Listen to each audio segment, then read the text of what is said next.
Ludvig, in the beginning of the week, you told me that you wanted your revenge on Torrey Pines after what you went through at the Farmers Insurance Open just a few weeks ago. You just went out and got that revenge, and you got your second win on the PGA Tour, a signature event, no less. How were you able to do it today? Yeah, I was telling Joe, my caddy, walking down. Can't remember what hole it was, but I was saying this Sunday is a little bit more fun than the last Sunday we had here. Obviously, with everything was going on, but it was awesome. It's so much fun trying to go win a golf tournament. There's so much going on, and you're excited, and your adrenaline is pumping, and you hit it far. And but to be able to pull it off is really cool. Speaking of hitting it far, describe the thought process for going for it on 18 and then having to navigate a really difficult two-putt to close it out. Yeah, it was tricky. It was actually not a good number. It was right in between my 7-wood and the 4-iron, but I felt like if I took a little bit off the 7-wood, it could come out a little floaty, and obviously you don't really want to mess with the water. So I liked my chances putting off the back, and sort of misread the first putt a little bit, which gave me a little bit longer putt than I wanted to. But those are the things that you sort of dream of, having those kind of putts to win at a venue like Torrey Pines, and really cool. Speaking of really cool, you just won Tiger Woods' tournament. What does that mean to you? I mean, Tiger's the GOAT.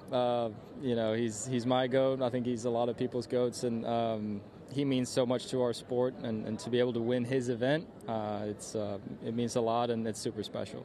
Congratulations. Thank you. Yay!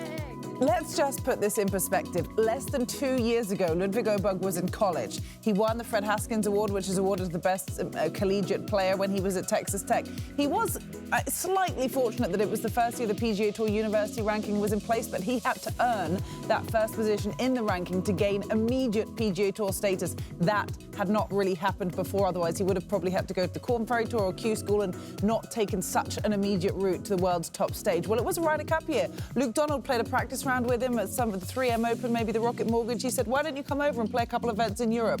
Oh, okay. And wins one at the Omega European Masters. That was in September. October, he's on the Ryder Cup team. November, he wins the RSM Classic, and it just goes on from there. Makes his first major championship start just in April of last year, less than a year ago. Finishes running up at the Masters, has a good showing at the US Open, and now he's just captured his second win on the PGA Tour in a signature event, no less. I think that's what's such a big part of this. This is a big win. It's not just a win number 2. It is a huge event with a hugely talented field. Just mind blown on a set of par 3s as tough as they are here at Torrey Pines. 11's brutal, 16's brutal. To play that set of holes 9 under par is something that I didn't think we'd see this week. How complete a player is he? He's complete. There are some weaknesses. Like he made 11 bogeys this week. He had 4 3-putts. It's a tough golf course.